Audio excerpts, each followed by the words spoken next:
Good afternoon, everybody. I think we're live. Welcome to the this meeting, which is an online public meeting with a focus with North Yorkshire Police Service. However, this is also a joint one because we're also looking at the road safety partnership, which includes the fire and rescue service.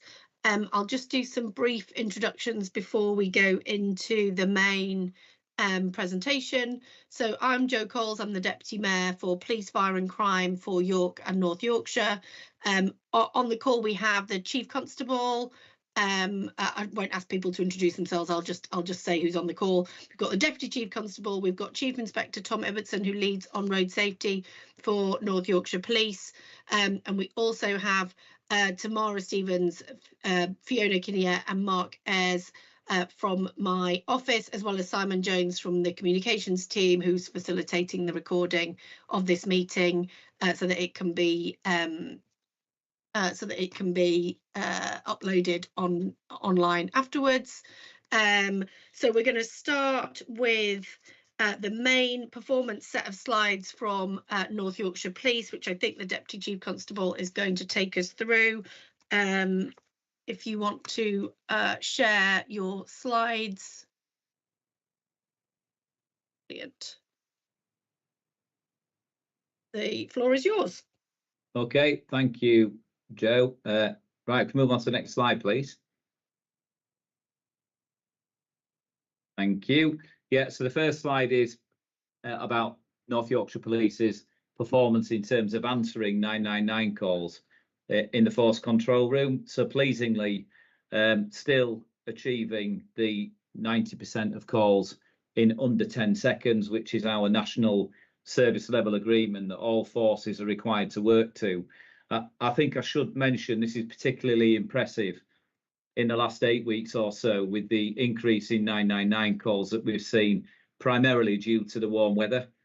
So I'll give you an example. Last week we took 2,600 999 calls versus 2,000 in the same week of the previous year, and yet still improved performance, which is credit to the people that work in the force control room and all the work that continues to be done to make sure that the force can deliver the best service possible to the public.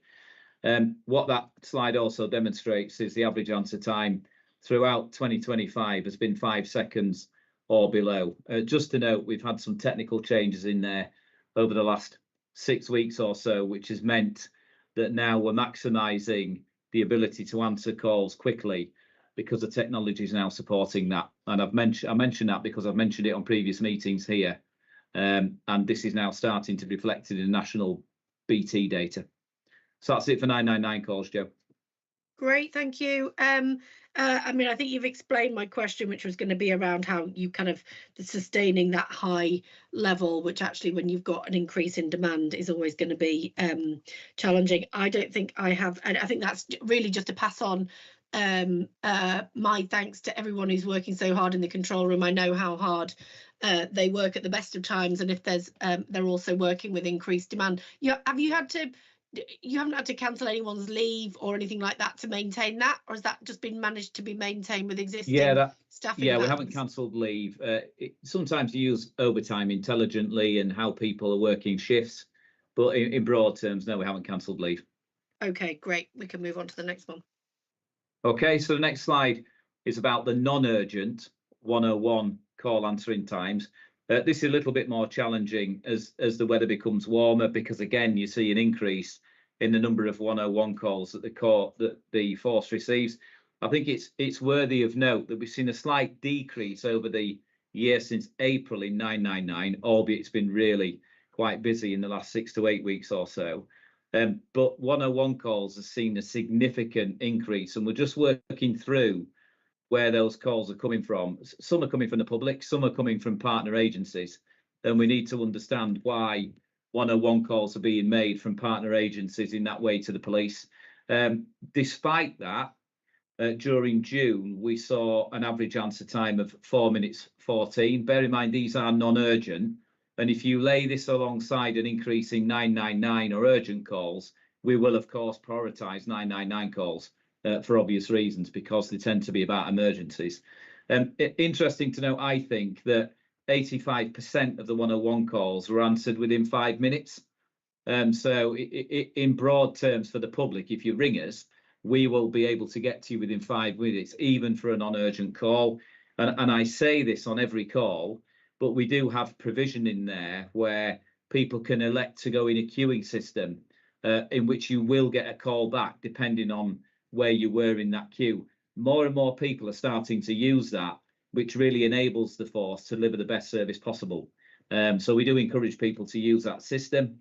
You can see compared to last year, even though during June the time to answer increased, was still significantly below last year's performance. So both 999 and 101 calls are decreasing in the length of time we're taking to answer them. And you can also see on there the maximum wait time for a 101 call was 27 minutes. I can remember being on a time on this meeting when that could be 1.5 or 2 hours. So we don't want people waiting for 27 minutes. But by the same token, if it's incredibly busy on emergencies and 101, that's significantly decreased historically from where the force has been previously. And so my main point, I suppose, is that increasing volume around 101, whether or not that is actually potentially an indicator of increasing public confidence in reporting and just people actually using 101 more than they maybe were previously. Is that one of the things that you're looking at? Yeah, it could well be. I think there's a number of reasons in there. We have got a better insight now as to what we're being contacted on 101 on. So the force control room now have a larger ability to tell us what we're being telephoned about, if you like, on non-urgent calls. Some of it is people seeking updates on crimes. So we are encouraging officers to ensure that people get victim updates on their crimes to make sure that they don't have to ring us for that update. But sometimes it might be the public passing information or ringing us about genuinely non-urgent matters. But again, it's important to understand exactly what's coming through that increase because it is significant.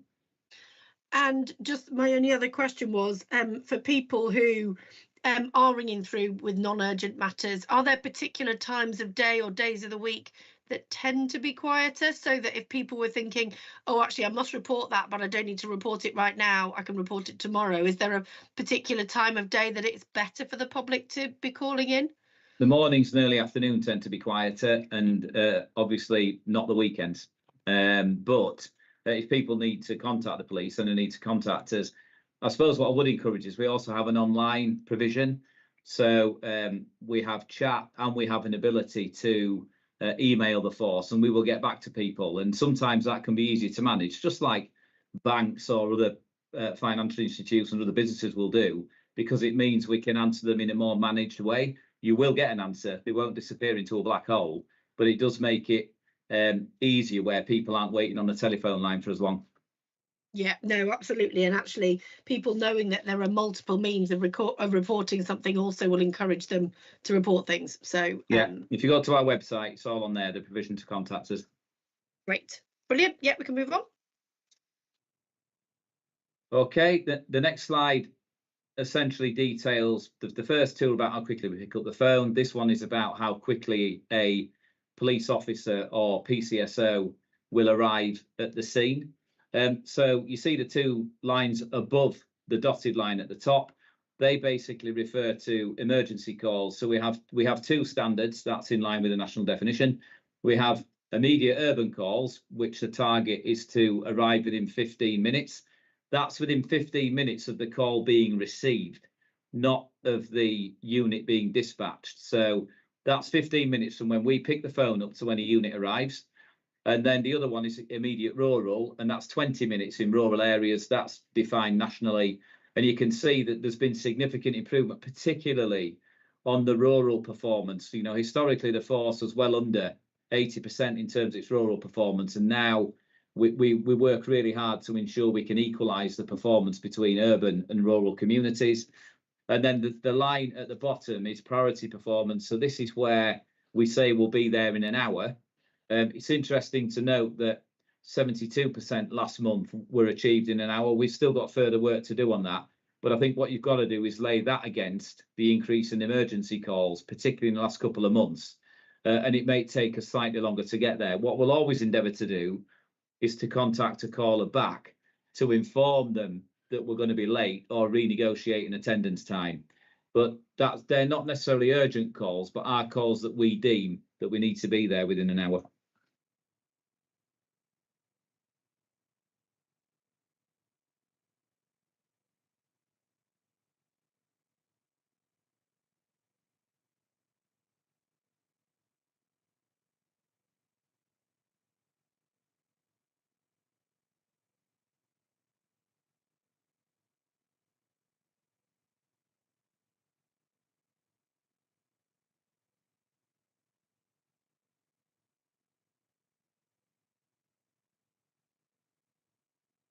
Joe, I think you're on mute. Sorry, that was completely my fault. Just checking. I had no questions on that. Apologies. We can move on to the next slide. I was waiting for the slide to move. I hadn't realised you hadn't heard me. No problem. Right, thank you. So this is antisocial behaviour. So we know that last year the force reduced antisocial behaviour significantly across all areas of the force by about 16%.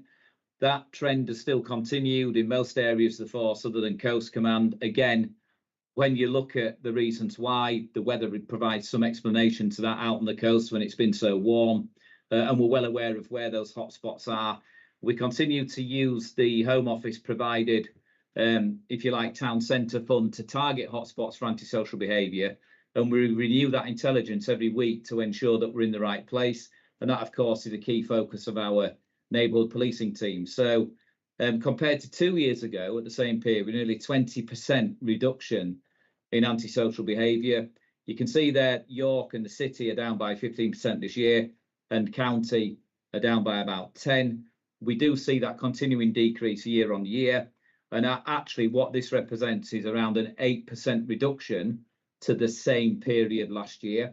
Just that obviously the coast is where we need to focus, but as I've said, that's increased numbers of people visiting the coast at a very warm time of year. And just to clarify, because I think the slide has 19.67% on the top table, but the narrative bullet point at the bottom says 15. Is it? Did you just say it was 19? Yeah, no, well, I think that's the comparison. So what it's actually saying is 8% this year, and that was in addition to a reduction. It was actually slightly more than 15% last year. So if you count the 8% from this year and the 15% from last year, the total number amounts to just short of 20%. Does that make sense? Not quite, because 8 plus 15 is more than that. But well, it's 8% of the first 3 months, not the total year. Oh, okay, fine. Yeah, okay. Could you just say a little bit more about how the summer hotspot stuff is working in this area, because and how you're making decisions about where you're deploying, bearing in mind this data that you're obviously looking at on a regular basis? Yeah, so we regularly refresh the intelligence around where ASB is being reported. So we do rely on people to report it. So we don't want the public sat on a problem. And that's maybe accounting for some of the increase through the 101 calls that we see. So once we receive that call, we then analyse it weekly. We look at where what we'd call micro beats. So where we've got very small areas where you've got a prevalence of ASB. So that might be a single household, it might be a street, it might be a neighbourhood. Tends to be public spaces, also relevant into the nighttime economy, town centres in particular, where we see that being reported. And then what will happen is our tasking then drives where particularly our neighbourhood policing teams, police constables and PCSOs will be deployed at the right time of day. So this is nothing new. This is something we've done for years and years, really, around antisocial behaviour tasking and tasking for crime. It's understanding where it is, understanding what time of day it is, understanding who's doing it so we can put the right intervention in. And of course, some of that's also about working with partners. But we do use that antisocial behaviour funding that's come from the Home Office. That was renewed again this year, and we use that to provide additional patrols into the key areas. Great. Okay, and does that mean potentially that there might be even more of a shift towards the coastal areas, or does that just ebb and flow depending on what the reports are? No, during the summer we'll see a concentration out there. Obviously, there's quite an increase in population as we head into the school summer holidays. So yeah, that tasking, if you like, is predictive as well as reactive in its nature. Okay, great, thank you. So next slide about crime, crime and offenders. So you can see there our current change on the previous year of total crime reported was 6%. Also important to note the reductions in crime last year. And I am pleased to say that the latest data we've got nationally puts North Yorkshire as the safest county or police area in the country. So we were 42nd out of 43, we're now 43 in terms of the lowest crime rate per 1,000 population. So congratulations. Thank you. That kind of reflects some of the really hard work from all our people in being able to deliver that, but also we want to see that continuing. That's come with a increased focus on arresting offenders. That becomes a little bit more challenging when we're answering such a high amount of calls, but where we can, we're proactive, and we will lock up offenders where the opportunity is there to do it. What you can see in here is a slight increase in robbery. That some of that is linked to the change in crime recording about shoplifting and how force is used in a retail environment. So this isn't bank robberies, and it's not on street robbery, if you like. It's more that when a shoplifter, and it can be pushing past a person who works in a shop, will now record that as a robbery rather than a shop theft. And what you can also see on there is an 8% increase in shoplifting. That's continuing. I would perhaps anticipate that continuing as we work hard to build the confidence of retailers to report it. We know there's been under-reporting historically with this. Our retailers tell us that. And of course, we're focusing on that, particularly in our city and town centres over this year, around some of the town centre policing. So I think you can anticipate that still continuing to increase as people improving confidence in reporting it to us.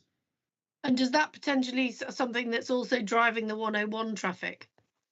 It could be, but I think if you've got a shoplifter who's there and then, you'll tend to ring 999. It could be. I think there's different ways it's coming into us. Some retailers report it historically. There will be a proportion of it in the 101, but certainly not accounting for the increase we've seen. And then I just had a question about fraud, because that's dropped significantly. I just wondered if there was anything in particular that has been happening around awareness or targeted activity that has led to that, or whether that is just a kind of a wider trend. Yeah, I think there's a process issue here that's not always easy to articulate, which is because of how crimes are reported to action fraud, it's now called something different, or how they're reported to the force. You might see a fluctuation in the numbers here, where we've got live investigations that come through action fraud, and it's City of London Police that manage that service. Then, of course, we will accept them and then we will allocate them for investigation. So it just depends how fraud is reported to us, and that's perhaps something we could do a little bit more work on for a future meeting. Okay, great. I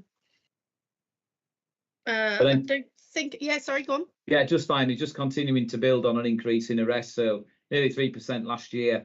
I would anticipate an ability to be increasingly proactive as we head through the summer and into the autumn, which is when many of the prevalent crime problems, particularly acquisitive crime, are evident. So yeah, we still retain that focus on arresting people, bringing them in and getting crime outcomes. Great. Yeah, we can move on. Okay, and then seamless link to the crime outcomes. This is where we get positive outcomes in relation to the crime that we've recorded. You can see on there that North Yorkshire has, at the end of January 25, and that data is about to refresh, the highest positive charge and summons rate across England and Wales. Our staging point for that is we want to get to 20%. So we want to detect a positive outcome on a fifth of all crime that's reported to as a staging point. That's not to say that's what the target is, but we're ambitious to get there because that means victims are getting the justice that they deserve. But you can see on there where some of the increases are. It's early in the year. So what you tend to see is those detections for crime start feeding through as we go through this year, as investigations are finalised. So that might be, for example, identification procedures on a robbery or anything of that nature. So you tend to see those improve as you go through the year. but pleasingly, they're holding fairly steady on where they were last year, which is at around 16%, which was a significant increase from the year before. Right. And just on the drug offences, I just wondered whether the outcome rate has dropped. But I think the previous slide said there was a slight increase in arrests for drug offences. I don't know what the time lag is between those two things, and whether or not actually there's a wider criminal justice issue in terms of arrests, but actually what can then end up happening in terms of the outcomes. So it's important to note we've seen quite a significant increase in the recording of drugs offences this year. Some of that is work we do with borders. So when the fast package type offending is committed, where people are buying drugs from elsewhere and then coming in through the border force, and we get a number of crimes reported to us in that, we'll see an increased numbers of those crimes reported through border force. But when you also, say border force, do you mean international borders, not the border to another county, don't you? No, I mean international borders. Yeah. Sorry, yeah, thanks. Yeah, and then also the people are aware of the clear hole build work we do with a particular focus in Scarborough and the Clifton area of York, and the increased level of proactivity in terms of drugs enforcement, both on the street and obviously, executing warrants at addresses. We were out in one in Scarborough recently. So that will account for an increase in proactivity where we're then uncovering more offences. So I think what's happening here is we've got a higher number of offences recorded, which is affecting our detection rate. If you looked at the hard number of detections, if you like, they will be holding steady. It's just I think we're discovering more now, particularly with the work of the border force. We had 90 referrals last week from border force for fast package importation of drugs. So you can imagine we're now investigating those.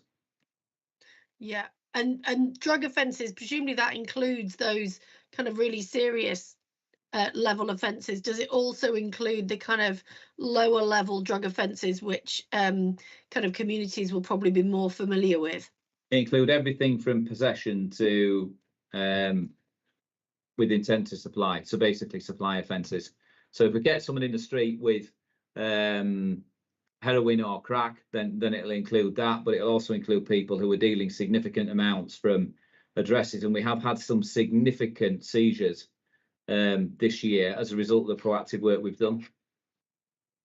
Okay, just for the purposes of people who might be watching, it is just in terms of those outcomes, it is something we've been talking about through the local criminal justice partnership board, just how we ensure that we've got a good enough range of outcomes for offences, particularly the kind of lower level drug offences, where what you really need are proper treatment programs, as well as the kind of the more punitive kind of criminal justice outcomes as well.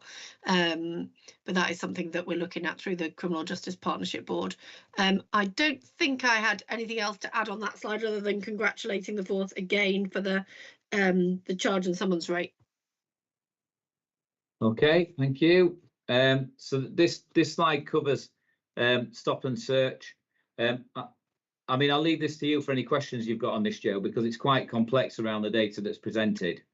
Obviously, the key elements we look for is understanding where we might have disproportionality. So where, for example, you can see in the top table the census data, and the population will have changed since then. We know it has. It's changing quite dramatically all over the country. To look at the census data and then the proportion of stop and searches we conduct against that census data. So that elicits a discussion around disproportionality. And do we understand it? It's not to say that if we've got disproportionality that it's wrong. It's about understanding and explaining it. So that's the top slide, if you like. And then I know a slide that gets some interest is the bottom right, which is more about a female officer being searched. Sorry, a female member of the public being searched by a male officer, which of course we can do. And we will always seek to get a female officer to do that. And sometimes they'll be in company with one another. But all our stop searches are captured on body-worn video for audit purposes. And it might be in circumstances where people are at risk that those searches take place, or we believe there's criminality being committed. And then just the bottom graph, if you like, where you can see the age ranges. I think we've touched on this before. where we might have 10 and under.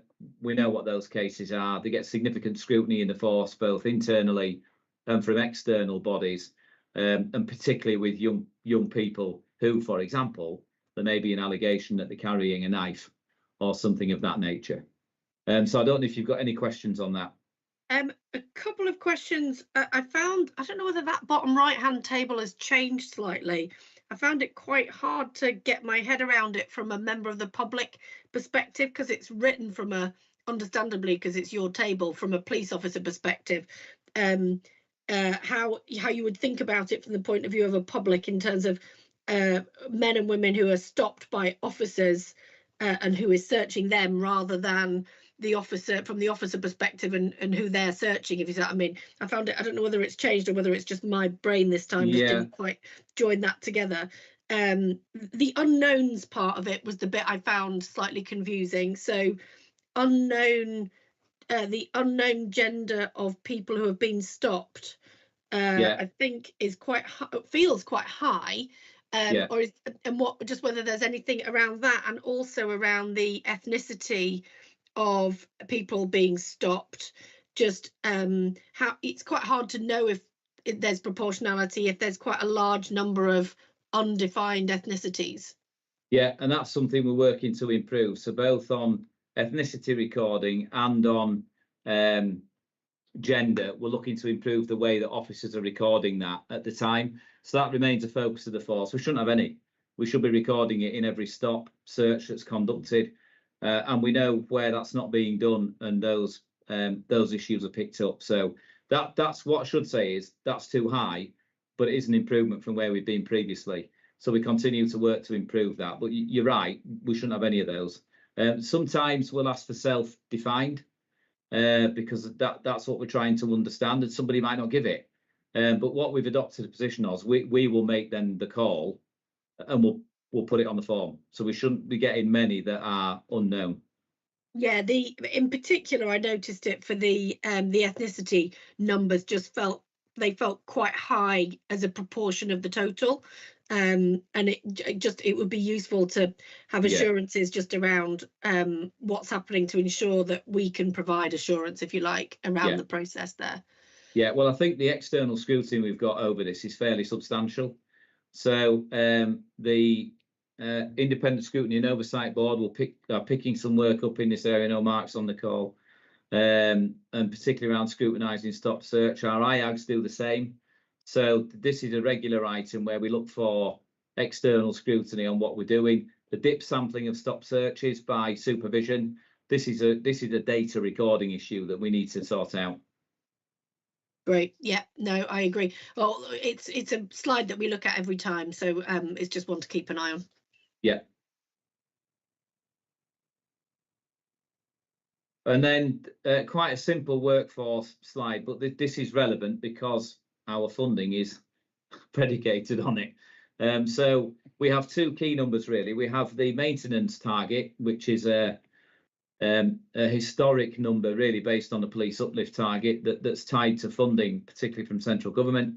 And we now have the new neighbourhood policing guarantee, where we've got a number of officers and PCSOs that are tied into some funding, and we need to make sure that we recruit into those neighbourhood policing teams. So the maintenance target, if you like, the overall target for the force in terms of officer numbers will be 1,674 full-time equivalent, and you can see currently that.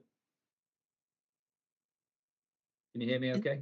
Yeah, isn't it 1,679? Our actual target is 1,674. So we're currently at a head count of 1,679, but our full-time equivalent 1,663. So we know we've got recruitment plans in place that account for retirement, and it's a horrible term, but natural wastage, people who leave. We understand what that data tells us. So we need to maintain that at certain points of the year, and that's the 1st of September is the next staging point for that. And then in terms of PCSOs and neighbourhood policing, we need to be at about 121 by the beginning of September, and recruitment plans and onboarding plans are in place for those. So this needs very tight management throughout the year to make sure our recruitment and onboarding plans are fit for purpose. It's complex, so the vetting requirements on any recruit are significant, and it's really increased the workload around our vetting teams to make sure we won't bring people in that aren't vetted. It's simple as that, for obvious reasons with a lot of the historic cases we've seen. But we remain on track to achieve those headcounts and full-time equivalents by the relevant dates.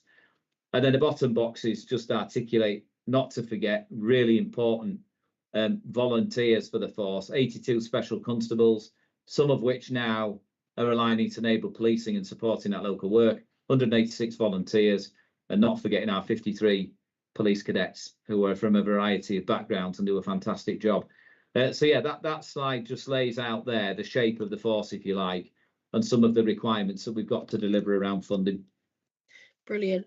Yeah, just for me, I met some of the police cadets at the armed forces, one of the armed forces events in Scarborough, who were magnificent. Actually, they were absolutely spectacular. And there was another group of cadets who were at York Pride. They were also doing a brilliant job, as were some of the police volunteers. Just in terms of the special constables, is that static, that number, or has it changed?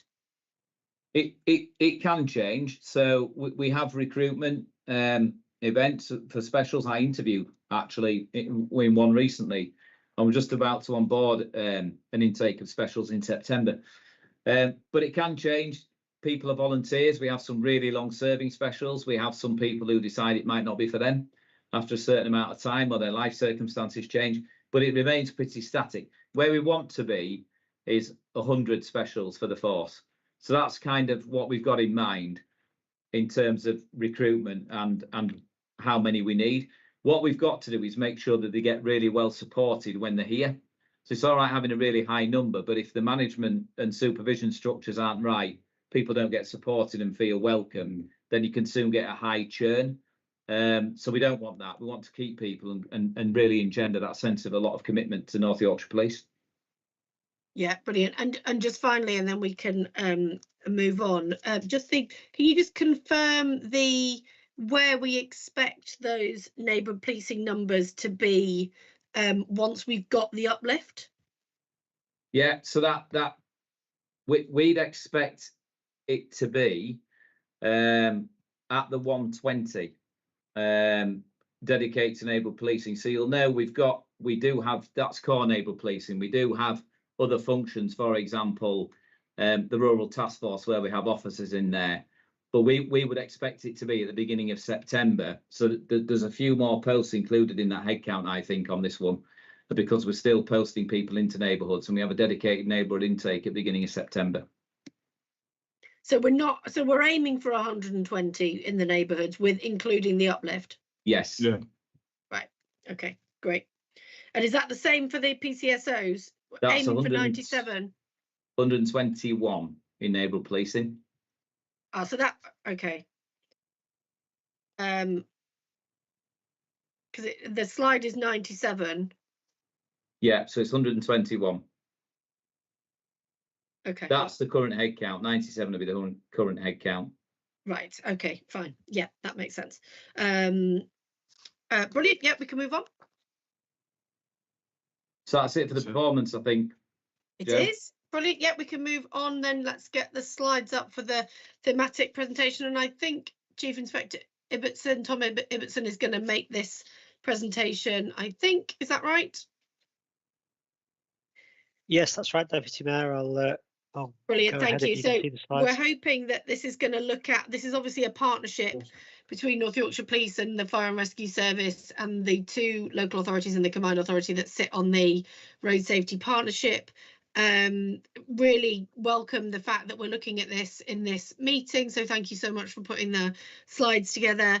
I know because we've seen how many questions have come in, how big an issue this is for the wider public, so thank you for doing the presentation. I think it will be something we'll come back to on a regular basis because of the interest that people have had in it, but we're hoping that this is going to look at what's working well, what the challenges are, and where we're looking to deliver improvements in the future. But I will allow if you want to kick off with the first slide.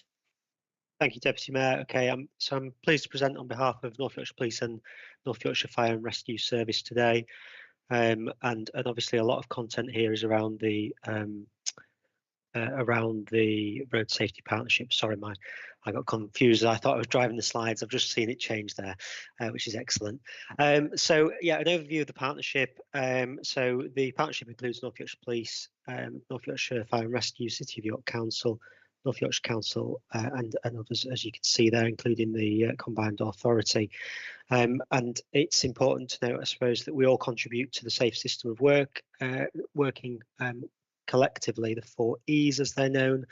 I'm going to, in the main, cover education, engagement and enforcement here today as the 3 core areas that fire and policing cover. Obviously, there is an engineering element covered by National Highways and our local authority partners who aren't here today. So we'll cover the 3 E's mentioned, and obviously collectively we're working to reduce the number of people killed and seriously injured on our roads and working towards Vision Zero. There is a full update of the partnership's annual report due in September of this year, as soon as we have the latest figures from the Department for Transport. So I'll just take the opportunity now to highlight that people watching can get access to that report as soon as it's released via the partnership's website, which is YNY, so York and North Yorkshire, that stands for Road Safety .co.uk, and we'll release that there along with lots of other useful information. I think we can move on now. Yeah, just 1 second. So all I wanted to just add was that it's the Mayor's Road Safety Month this month. That's part of the reason why we coincided this online public meeting to be themed around road safety, but certainly the commitment in the fire and rescue plan, I can't remember whether it's also mentioned in the police and crime plan, but it's certainly in the fire and rescue plan, is around trying to achieve Vision Zero, working with partners across York and North Yorkshire to seriously reducing the number of fatalities and serious injuries on our roads, not least because of the impact they have on victims and their families, but also on the wider emergency services. So yes, we can move on. Thank you, Deputy Mayor. So a little bit of background first of all then around the partnership. I think it's quite clear, hopefully, as we go through some of the stark statistics through this presentation, that this area of life, really, rather than of policing, has a huge impact on our communities, not least the victims of some of the traumatic incidents we'll allude to today. So it's clearly an area that North Yorkshire Police can't tackle in isolation, likewise our fire colleagues, and so that's why the partnership approach is so important to everything we do in this arena. So it's kind of impossible to talk about the policing element without the partnership, really, which is why we do focus on that a fair bit today. So the partnership was reinvigorated in 2021 with a 5-year strategy being produced at that stage, and there was £300,000 of funding allocated specifically for the partnership work, separate to the budgets of individual organisations in this area. That was allocated by the OPFCC's office at the time, utilising North Yorkshire Police and Fire and Rescue funding, and that 5-year strategy comes to an end in March 2026. So the early years of this current partnership round, the partnership participation was limited to start with, and there were a number of work streams and initiatives proposed, but not possible at that stage. We did achieve a approval for a road safety partnership coordinator, who's been really instrumental in a lot of the good work of the partnership since that date. But there were challenges such as meetings being held online after COVID, and a high turnover of chairs, a lack of governance at that stage, and perhaps it's fair to say a lack of collective working and more updates being provided by partners rather than a partnership.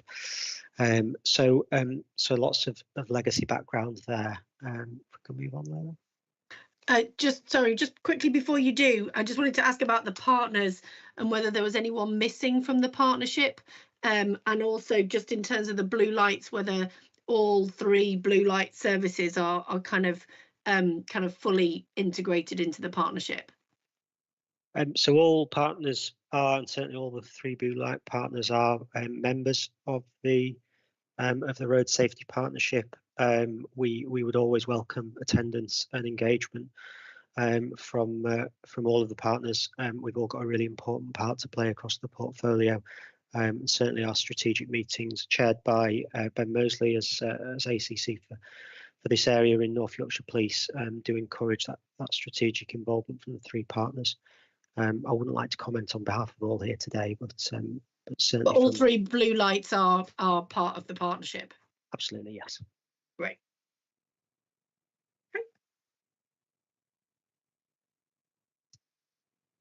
Thank you. So 2023 to present. So we now have an updated simplified strategy with 17 manageable objectives, and our first annual report, as alluded to, will be released in September. We do have well-attended in-person meetings now at strategic and tactical levels, and a multi-agency approach using our summer and winter deployment plans, which I'll cover in a bit more detail later on in the presentation, as the sort of spine really of our activity. We now have a partnership coordinator in place who helps us over a number of streams, really, not least the engagement, and some fantastic engagement activity we'll come on to, and a number of positives listed there on the slide following their involvement. We now have purchased as a partnership speed management tool called Agilicis, which supports the speed management protocol and focused activity. So that's where members of the public can raise concerns around speeding in their local neighbourhoods, and we do get an awful lot of concerns raised to us because it's clearly an important area for people, and we have to focus our activity around those to best effect. So this tool is fantastic by using sort of large data set of speeds of vehicles travelling over the roads. We can quickly respond to concerns rather than having to put out manual tools into communities to try and measure the speeds being travelled. So it allows us to engage hopefully much more in a much more timely manner with communities raising concerns. Can I just ask on that tool, just, you know, obviously we've had significant interest from communities across York and North Yorkshire about road safety. Just a little bit more about how it works and what is likely to be the kind of trigger point for your kind of wider engagement on that. What kind of levels does it then trigger a kind of a wider policing response? So the tool is used in a number of ways, the principle probably being where we have a concern raised to us by the community, or equally partners through collision hotspots or a particular road safety incident would use this tool to be able to look at a specific site or road and see what's the average speed on that road, when are we seeing particular spikes in speeding, and other indicators of potentially risks within that location. So it's a tool that allows us to focus our activities much more around risk and do that in a really timely way. The data is immediately accessible to us rather than sort of engagement survey work having to take place. And does it rely on people having reported other things like collisions with walls or poles or things? This tool doesn't. It takes data that's open source, publicly available data, and so that's why we bought that tool. It's a commercial data set that allows us to look at that data. Okay. So it doesn't rely on reports as such to form the basis of that. Okay. It's a really important tool in the academic research that's taking place at the moment, along with other sources of information and engagement to try and look at what does our current and future work look like in the space of speed enforcement. Great. Yeah, that's great. Thank you. Thanks, Larry. So I touched on engagement earlier on. This is a huge area for us, certainly both across Firebike and the road safety team's engagement from North Yorkshire Police. I know Deputy Mayor, yourself and the Mayor, and hopefully lots of people watching were able to engage with the team at the Yorkshire Show recently and see some of the fantastic engagement work they do to try and educate people We'll look at some of the data later on, but I think it's probably worth drawing out the theme here. That if you look across all of these engagement events we've highlighted, and some of these have touched thousands of people, hopefully, in terms of engagement. Some of each and every one of these events that are mentioned here, is that we are really focusing on those high risk groups where we're seeing the most harm. The Biker Down courses, bike safe workshops, key engagement groups for us. Likewise, when we look at secondary schools, colleges, and those young driver talks, people who are about to start driving, really key group, along with military personnel. So hopefully you can see there around the engagement that this is an important tool for us, and we try and do our best to focus that where we can make the most impact in terms of road safety in the future. Great.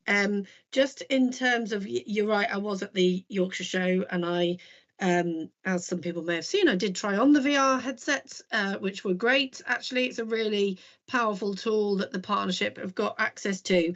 I guess I had a question about secondary schools and young drivers, which was 29 secondary schools. I think we have 101 secondary schools across York and North Yorkshire.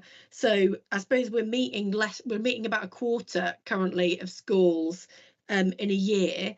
And I suppose the question really is, they're probably a really important cohort of people, particularly having put those VR headsets on. It's a programme that's designed around young drivers. What the kind of proposal is, and whether there's a way of scaling any of that, albeit I understand that's within the capacities of the partnership, but also what's the optimum kind of point at which that we should be talking to young drivers or potential young drivers.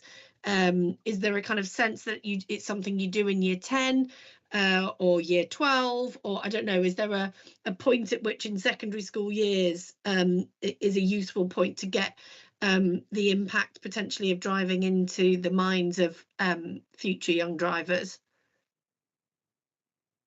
I'd have to, on the second question, I'd have to defer, and if there's any colleagues on the call who do know the sort of scientific exact age. I haven't been on the behavioural change courses that some of our colleagues have, and we do invest in to make sure we are targeting this activity at exactly the right age group. I'm not sure what that is myself, but I believe we are talking those upper years of people who are about to start driving. So 15, 16 would be the prime age group, really, to engage in those, not just driving, but also potentially in cars as passengers, and and there with young drivers. So it's that cohort really that we're trying to influence, to educate them around the risks.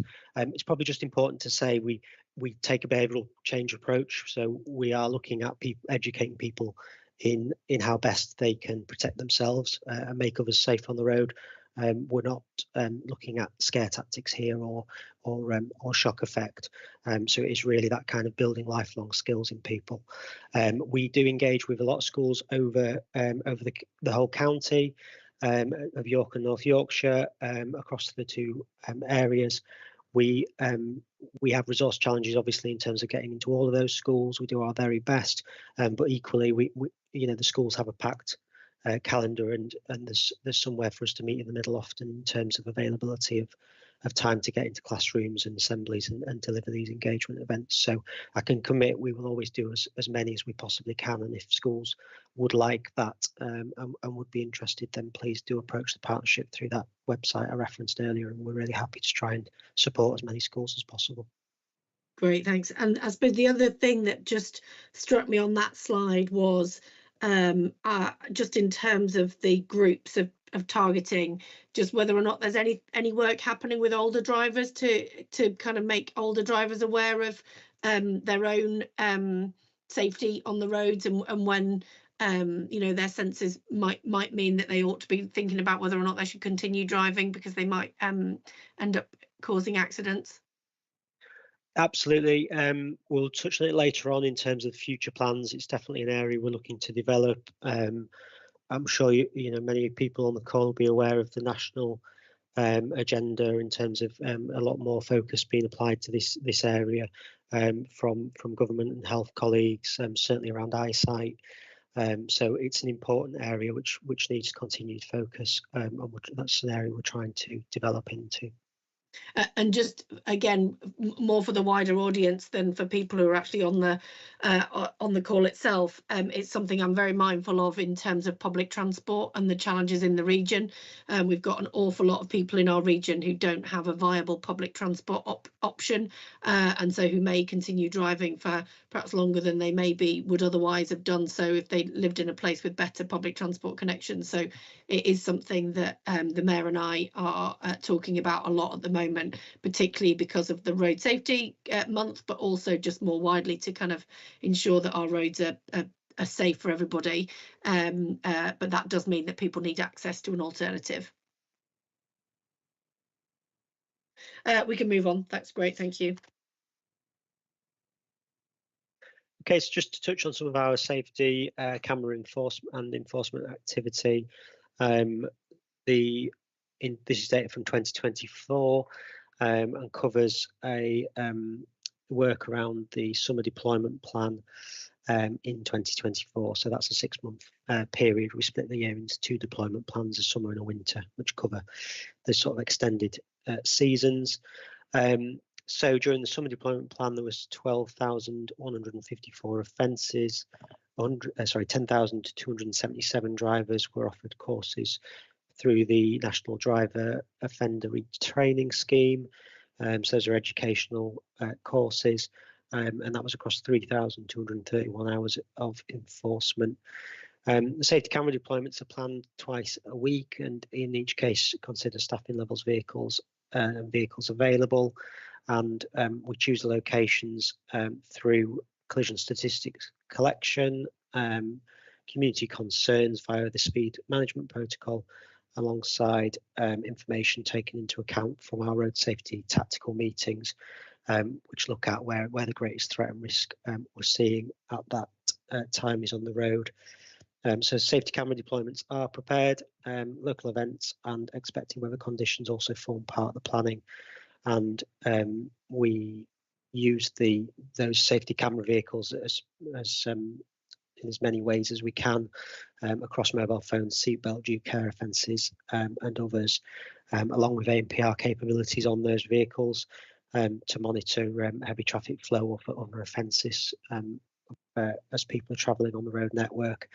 And all the sites that are used are fully risk assessed and reviewed at least annually. So that's from the safety camera vehicle enforcement. We also enforce over our road policing officers and conduct regularly checks with the DVSA and others around engagement and enforcement on the roads through a partnership approach.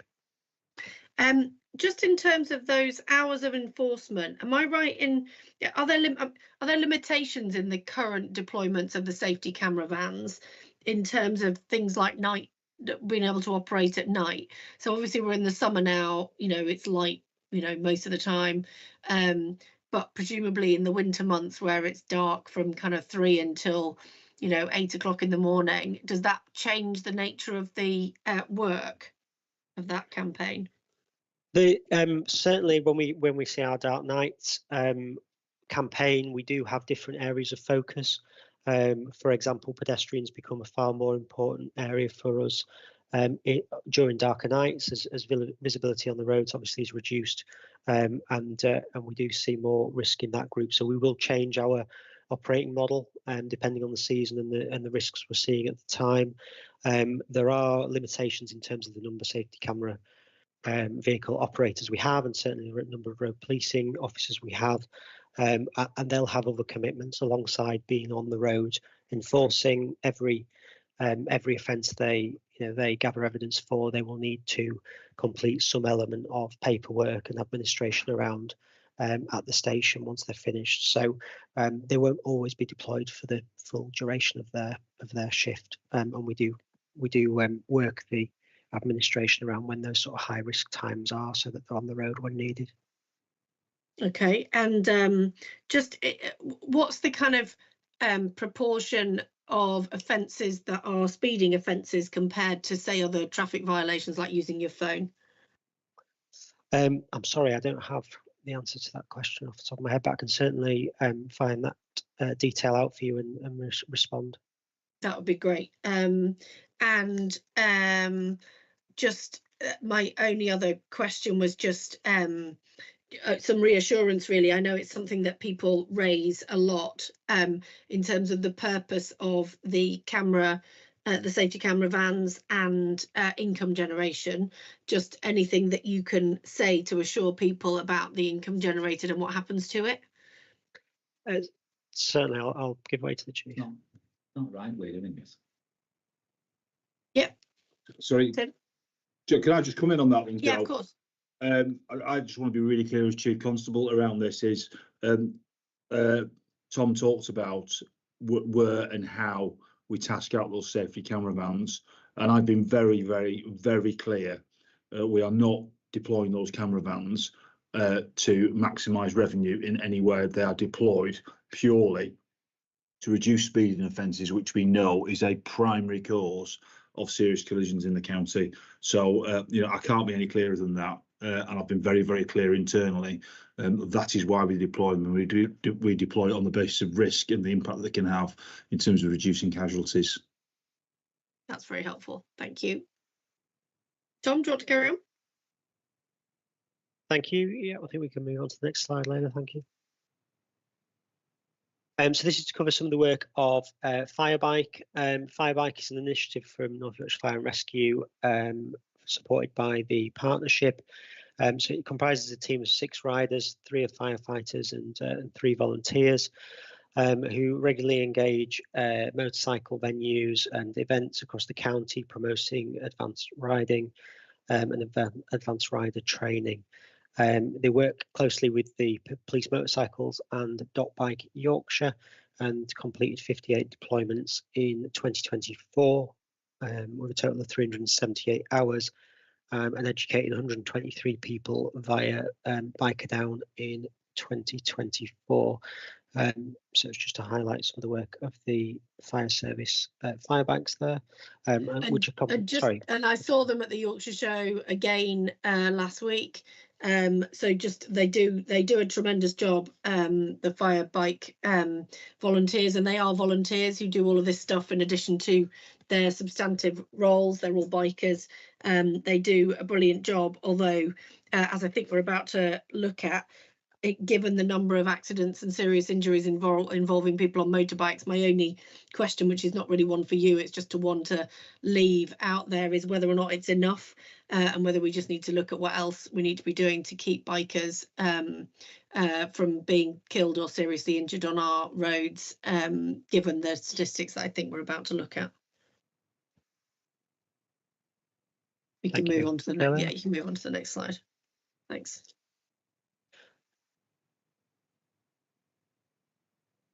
Layla, I have a slightly different version of the slides. I don't know if we just want to swap over for a second.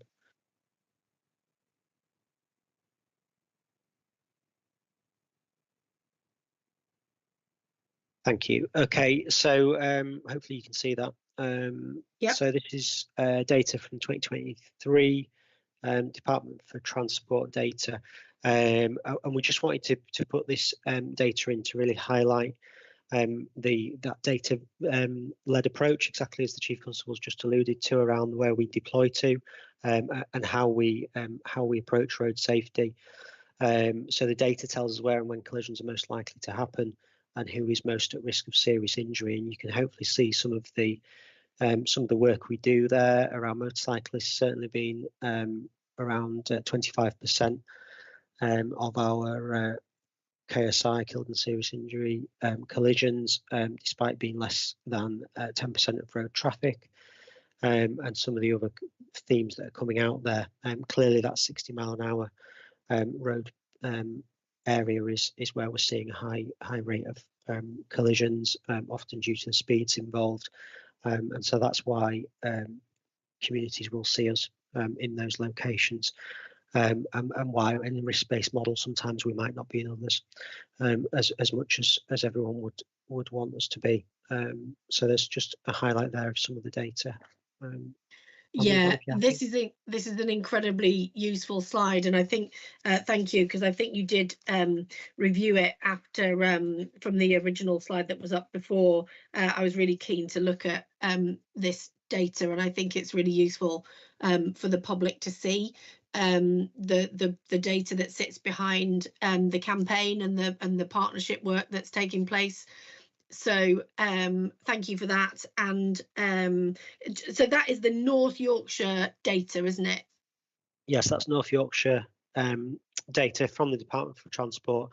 The reason it's 2023 data is there is a a time built in whilst the Department for Transport gather that data nationally and then release it publicly. The latest data release for 2024 will be or should be out in September.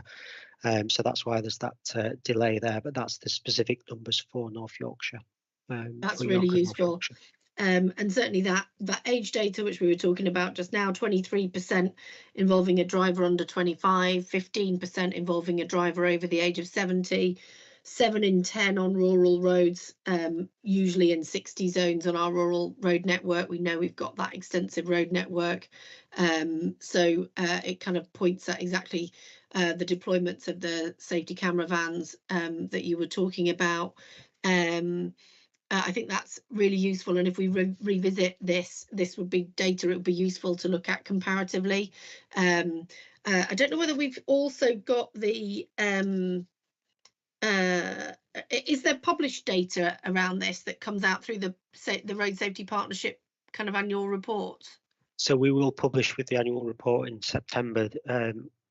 That's why that annual report isn't published at this stage. We will publish it at the most useful time for the public, so it'll be as soon as we've got that data to really inform what's the activity and how that's impacted. Okay, that's brilliant, thank you. That's really helpful. So we'll just dive into really the next couple of slides are just a snapshot to give some of the some of the detail that we are looking at as a partnership. So we, as I alluded to earlier, use a summer and winter deployment plan. That's data led, looking at where our highest risk routes are, and then focusing our policing activity on those. So the 2025 data that was presented to the last meeting. And highlights some of those, well, the results of that data, I suppose, over recent years. You can see the 3-year breakdown on the right there. We did see last year some significant reductions on 2023. Sadly, the 2025 picture is more aligned to 2023 at this stage, but just some snapshots there from the partnership meetings in terms of data, and I've got some more to go on to, I think, now. Great, thank you. So these just highlight some of those risks, or certainly risk groups coming through for us. So motorcycle casualties have been highlighted due to good weather this year in 2025. We are sadly seeing an increase in collisions overall from last year. We highlight the cost of so this is the financial cost of a fatal collision is over £2 million, according to the Department for Transport, to the region. That's a significant financial burden. That's not the cost of policing, but to society. In 2023, 44 people lost their lives on North Yorkshire's roads. That reduced to 29 in 2024. This is by the Department for Transport statistics. But unfortunately, provisionally, there has been an increase so far this year. And then, sorry, can you just go back one slide, just that previous slide? And there's probably not been a significant change in terms of the campaigning work that the partnership has done between 23 and 24. So is it probably reasonable to suggest that some of those changes are weather driven in terms of what is bringing traffic into the region on our roads? I think it's fair to suggest that there's certainly more motorcyclists on the road this year than last because of the better weather. It was a very wet start to the summer, I understand, last year. That won't be the whole picture. No, of course. There are obviously a myriad of complex factors and individual circumstances in each case, but certainly play a part. And sorry, and this is not really a question for you, but it's probably one for my team to pick up through the partnership, which I did flag when we got the slides through. But that average cost of dealing with a fatal collision from the Department for Transport, 2.7 million for each fatal collision. That's an enormous. There's a kind of traumatic impact in terms of victims and their families, but there's then also the impact on the emergency services that are responding. It would be really useful if we could try and explore with the Department for Transport how that breaks down between the emergency services, so that we can understand how it's affecting the police and fire service for us in York and North Yorkshire, and for colleagues in Yorkshire Ambulance Service and the NHS, because I assume that's part of that as well. It's not one for this call, but I'm quite keen to ensure we understand how that breaks down, again, just in terms of working with colleagues to understand the impact of bringing the number down. Sorry, you can move on. That was just me narrating. I'll, conscious of time, move on Yeah. to future plans quickly if I can, but this is just the long-term trend in terms of for York and North Yorkshire and nationally around those statistics we've been referencing, just so people can get a sense of where we have been and are moving towards. But Yeah. Clearly we want to continue that. So in terms of future plans for the partnership, we are developing a programme for mature drivers, as we discussed earlier on, around education for them and their families. Young driver education is an evolving project, and somewhere we continue to develop. We're looking to reintroduce junior road safety officers across primary schools, and would be really keen to engage schools and education colleagues around that. Enhancing our seasonal engagement activity, especially around the festive season and special events, and continuing development of the road safety team, who are a small team within North Yorkshire Police, really focused on our prevention and early intervention work around road safety. Great. And then in terms of sorry, can I just ask, on the road safety, the junior road safety officer scheme, which is the previous slide, apologies. I know that there has been a push, particularly from the Combined Authority and North Yorkshire Council. There's been a new push around 20-mile-an-hour zones outside more of the primary schools across York and North Yorkshire. I think York, it's nearly all of them already, but in North Yorkshire, they've obviously got a lot more schools, so it's more of a work in progress. But just whether or not you see some of that potential junior road safety officer schemes, what role there might be for those in trying to ensure that people stick to those speed limits outside schools. So this is the idea behind this is really education within the safeguarding curriculum in schools for peer support, as well as the the wide array of speakers that schools will have coming to speak to pupils. We obviously hope that will develop outside of schools into the wider school community, but that wouldn't be specifically targeted at drivers, but more the pupils. Chief. If I just come in on a point on that, of course. 20-mile-an-hour zones outside schools are really welcome. I think they work. I think it's really important, and I think having have 3 children and take them to school regularly, and when you see people speeding out schools, it is incredibly dangerous. When they're implemented, they need to be implemented alongside traffic calming measures as well, so they almost enforce themselves. Because as you've said, Deputy Mayor, with the volume of schools across the county, it would simply be impossible to be able to enforce that regularly. And actually, if you create the traffic calming measures, whether that's a chicane, one-way systems, speed humps to slow down the traffic, they almost enforce themselves. So I absolutely commend it. The implementation of 20-mile-an-hour zones. They need to have the broader road engineering to accompany them as well. And I think that is where, from my perspective, the combined authority, there's an opportunity from the combined authority to potentially provide some additional capital support for those schools or parishes, or North Yorkshire Council in particular, where they've got such a huge number of schools to support. Where I'm quite keen to explore how we can support those schools to do those measures alongside, you know, just putting up the 20-mile-an-hour signs.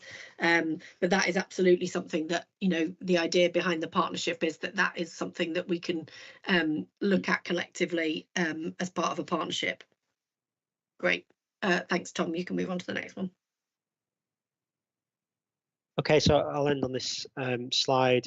So this, in terms of future, really more on the strategic perspective, we're awaiting the release of the National Strategy for Road Safety from the government, which will hopefully give us, as a partnership, some clear direction, and is eagerly awaited.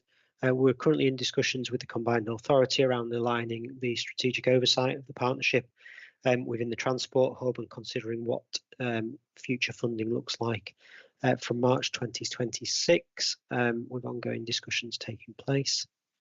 We're looking at the feasibility of fixed camera network across the county, and undertaking trials for this using new technology that's become available.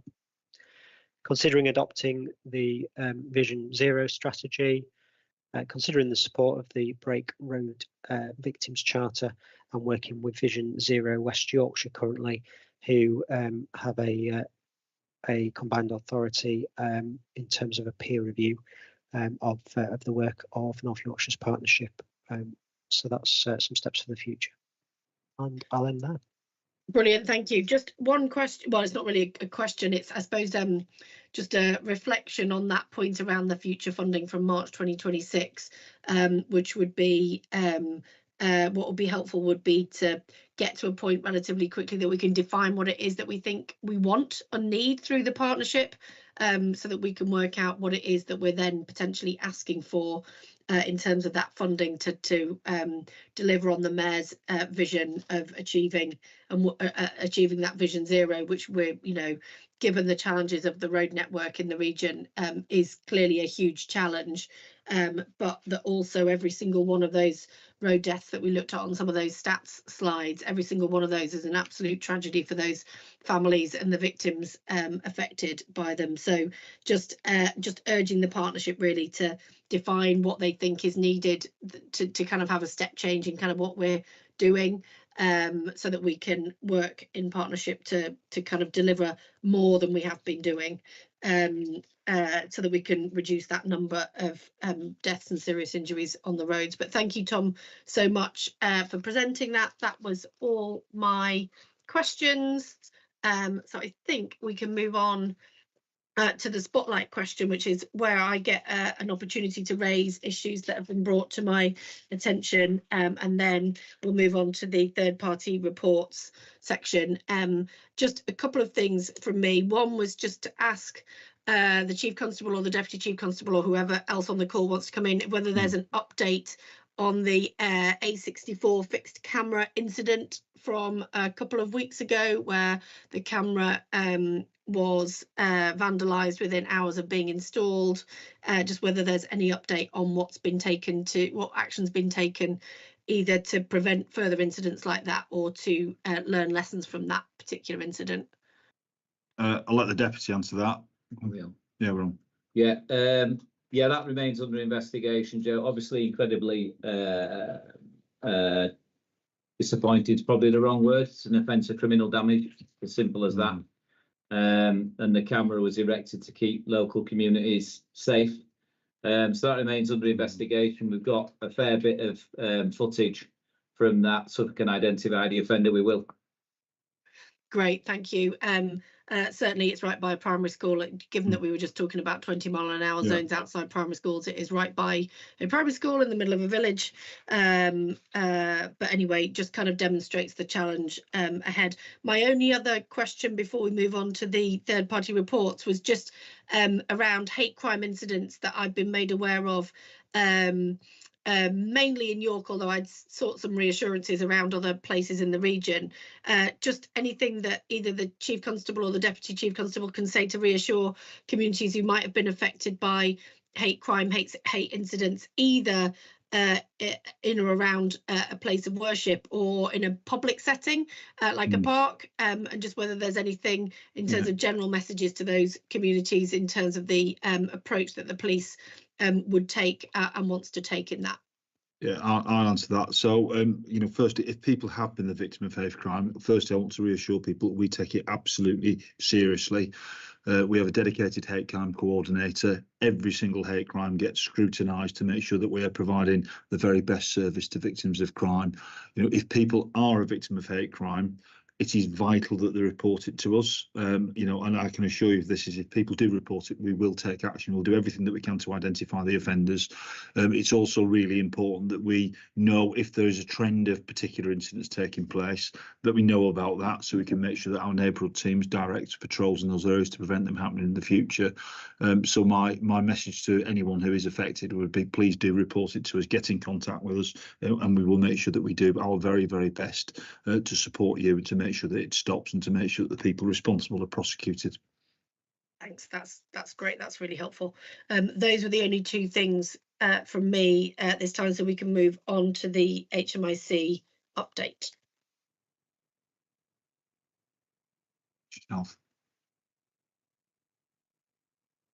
Yeah, okay, move on to the next slide, please.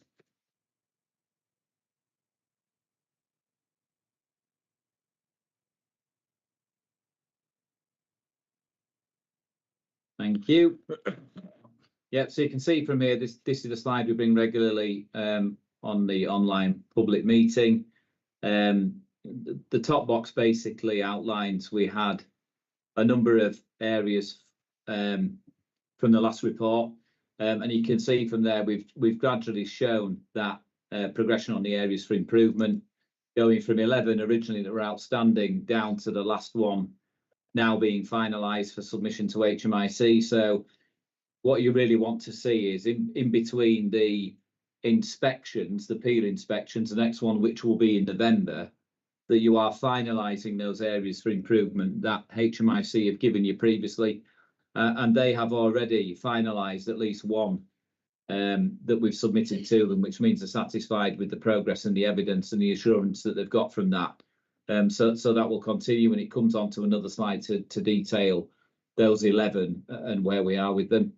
We've got some other specific reports. The main ones really relate to an ongoing AFI and recommendations from the custody inspection. The majority of those are finalised. A lot of estates work done in the custody areas across the force to really bring them up to a good standard and remove the risks around that. That was a lot of the focus. National thematic reports, so they can result in a number, and they're tracked through our internal governance.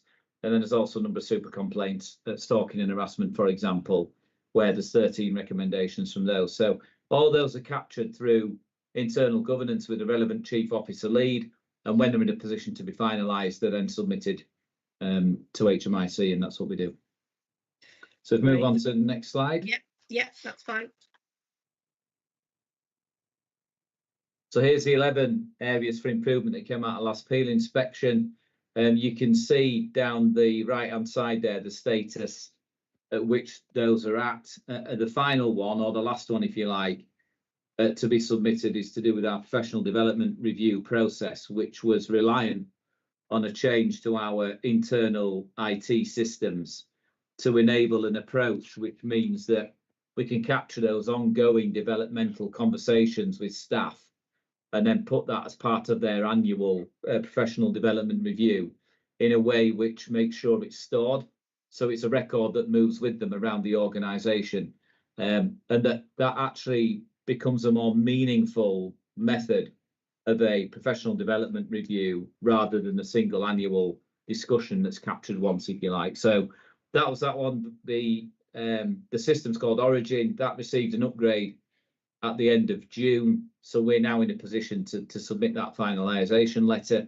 But all the others, as you can see, they've actually all been submitted. They're drafted and they're going in. So that's a really healthy position to be in as we head into another inspection round. Yeah. I was going to say that. Brilliant. Thank you. Okay. Yeah. So I always touch on the integrity inspection. 3 key areas. One was vetting. We are the only force. I think there's been 9 forces now nationally that have been inspected through the integrity inspection methodology. We are the only force currently that's got a good for vetting. We're very proud that a lot of work goes into that. That's coming under significant pressure with the recruitment cycle that we're now in. We won't allow someone to be employed with North Yorkshire Police without the appropriate vetting in place, and it can be very complex for some people. That's not to say they shouldn't work in the organisation. They just might have complexities in terms of families and relationships and all the rest of it, which we know some of us can't help.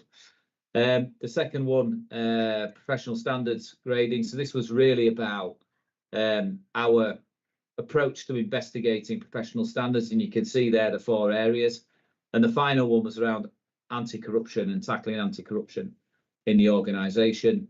And you can see there we've already submitting a finalisation for the mobile device AFI, and we're also improving the way that we're collecting and assessing counter-corruption intelligence. So if we go on to the next slide, I can add a little bit more to that. Sorry, apologies. Can I just jump in on that one? I just wanted to a couple of things. One was just to pick up on your point around vetting, which is I completely agree, because it is one of those things that it's brilliant that the force has got the inspection grade that it does around vetting, but actually that is an area that is under quite a lot of pressure currently, because not least because of police recruitment, but also because the other areas, the one I'm particularly aware of is the one around professional standards, but also from a counterpoint, the complaints team that sits within the PFC Directorate of the Combined Authority, the complaints team there, they need to be police vetted in order to be able to do that work, because obviously it requires access to some of the same systems. And so it was just to kind of point at that vetting point, because actually there's been a huge amount of work that's also been going on to build the capacity around the other elements of that inspection that affect both the policing teams and the police fire and crime directorate teams around complaints, and of course vetting needs to be done to the right level, and we also need to build those teams up, but we need to build them up with the right people. So it's just, if people are frustrated about the speed at which some of these improvements happen, it's partly slowed down because of the safety elements that we need to ensure are in place. But notwithstanding that at the panel meeting, which Scott, as the Deputy Chief, and I were at last week, it was something that we reported on there. So there is a more comprehensive update around that integrity inspection that went to the police and crime panel last week, and those papers are available online if people want to see them. Sorry, Scott, I didn't mean to cut you off, but I just wanted to add that context there because it felt relevant. Well, if you think there's over 3,000 people working North Yorkshire Police, and every single one of them will require some form of annual review or another. So there's ongoing work. It's just not at recruitment. That's an annual review to make sure there's no change in circumstances. Where there is, that's got to be properly researched and a decision made. So there's an awful lot of effort that goes into that. That being said, the Chief Officer team are very focused on improving the productivity around vetting and looking at being innovative around the use of technology where we can be. A lot of this is very research heavy, and if we can find better ways of doing that to allow people to make decisions, then that would seem to provide us with an opportunity to be more productive. But we've got to do that carefully and thoughtfully to make sure we get it right. Yeah, no, absolutely. Okay, can we move on to the next one, please? So this is a milestone plan around the integrity inspection, some of the activities. I've got a meeting later this week to go through this in detail and to track the progress and make sure that the milestones that we're setting ourselves and the activities that we're actually delivering, a bit like we've done with the 11 areas for improvement in appeal inspection, that's how we've achieved them. We've had a milestone plan, we know what the plan is, and we know who's responsible for delivering it. So as I say, I've got a meeting later this week with the head of professional standards and the team to go through progress on where we are with this. My only comment on that slide, if I may, is that it's really, really hard to read. It is. I don't know whether it's possible to have a version of it that is legible, that we could be able to put alongside these slides when they. I think these slides are already. I guess if people have got the Zoom abilities, they'll be able to look at them that way.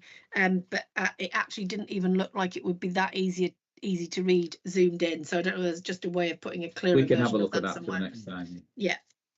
Okay. Yeah, that's great. Thanks. The National Child Protection Inspection, this was conducted in the force at the end of 2022. Left the force with a lot to do around protecting children, which, as you can imagine, is a priority for force. That's it. Absolute key priority and central to what we do. There was 10 recommendations out of that report. 9 closure letters have been submitted to HMIC. A number of those have been finalised, with some still being considered, but we are confident that they will be closed. And the final closure letter has been drafted and will be submitted shortly.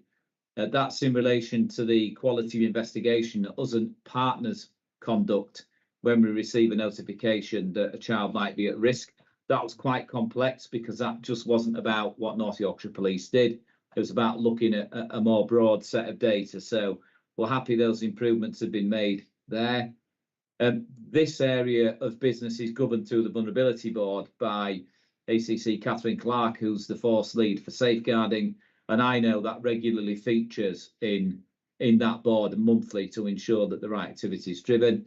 And what we have done is the NCPI methodology was adjusted in February 24, and we've adopted that in terms of our own assurance work to self-test ourselves about the practice we use to keep children safe. It's incredibly important that once you finalised an AFI, you don't just forget it to the next inspection. You have to make sure your practice remains embedded and that your performance remains high. And that's what we'll continue to do. But we do use the revised methodology from the inspectorate because it's the best version of good practice that we have. Great, thanks. And just in terms of child protection, children anyone under 18? Anyone under 19 actually is a child under the age of 19 okay. Until they've achieved a 19th birthday. Okay, just useful for clarity purposes. Thanks. Yeah. And then the JTI, so this was positive. So JTI, Joint Targeted Area Inspection, this is where a number of different inspectorates will come in and usually inspect the child safeguarding partnership. So Ofsted, HMIC from a policing perspective, sometimes prison service also get involved in that type of work. So we've had the report for the JTI, which was conducted in February this year, and just some examples of North Yorkshire Police strengths in there. One was the proactive use of Clare's Law, which is the domestic violence disclosure scheme, which I know we've touched on before in this meeting. Promotion of evidence-based prosecution. So this is where if a complainant feels that they're not able to support the prosecution because some are in a very difficult position from a financial or family perspective, and we respect that, but actually the risk is such that we need to ensure a prosecution takes place by using all available evidence and not purely relying on the victim, then good use of that from North Yorkshire Police. Police officers and staff recognise the importance of public protection notices. We've done a terrific amount of work on that since the NCPI inspection at the end of 2022. And that was a key element of improvement in that inspection. So that was good to get some independent assurance.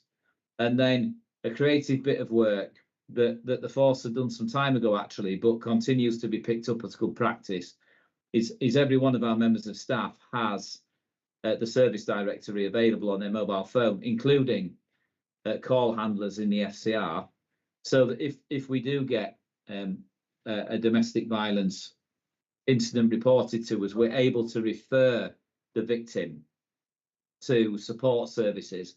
And some of those services are very locally based, some are more nationally based, but we have the details of those services on the service directory on mobile devices. So they saw that as a real strength as well, and evidence of it being used.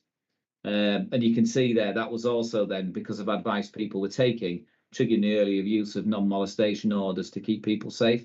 So some really good practice coming out, which was nice that was identified through that inspection. Yeah, great. Just in terms of those evidence-based prosecutions by the police as opposed to victim-led prosecutions, is that just, I mean, it's obviously a strength for the force because it's in the report, but what proportion are we talking about? They're small, and I think we can do more. I think we can improve. We have a fairly good use of domestic violence protection orders to protect those victims, which are really designed to give them some time to think carefully about what the next steps need to be taken. But I think what we recognise is we could do more evidence-based prosecutions as opposed to, or in addition to, DVPO. So it just depends on the nature of the case. But we've got some really good practice to identify those cases that should be taken. They're complex, aren't they? They're complex because of the victims, and IDAS will tell you that some victims just don't want a criminal prosecution to take place because it increases their financial difficulty or otherwise. So it has to be done thoughtfully and carefully, but where the risk is such, we should be taking those evidence prosecutions to protect those victims and their families. Yeah, so we need balance, to do more in that space. Yeah, absolutely. And there's a balance between what is obviously in the public interest, but also what's in the victim's interest, and getting that balance right. And I think, you know, when you're considering, this is why you would never have targets or performance data around this. Absolutely Every not. single case has got to be treated as an individual case with a comprehensive understanding of what it is, not only what it is the victim wants, but what's in the victim's best interests here. Because not every victim wants a criminal prosecuting. Every victim wants it to stop. Yeah, and that's exactly. that, you know, and it's about us taking account of the victim's wishes, but trying to bring our professional knowledge and compassion to make sure we do everything we can to make that happen. And it's about future victims as well as the current victims. Absolutely. All right. Yeah, brilliant. Yeah, thank you, Scott. Okay.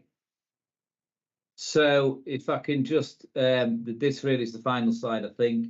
So the Home Office have determined that no Home Office force will go more than 2 years without a peel inspection. So that's the main plank of what HMIC FRS do with police forces. So they've already started that work in anticipation of their field work, if you like, in November.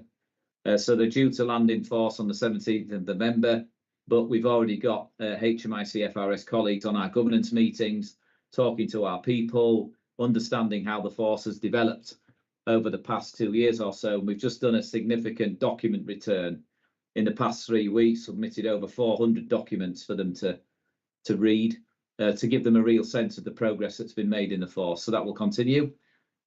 What else is on the horizon? So further NCPI joint child protection inspections. Those dates will be to confirm, but they know they're coming. Criminal justice joint inspection programs, again, dates to be confirmed, but we know they're coming. Serious and organised crime. So the force was inspected some months ago, actually, on our approach to serious and organised crime in the autumn of last year. But our report is expected in August. That's not to say it's problematic. And there's been a lot of toing and froing between us and HMIC FRS.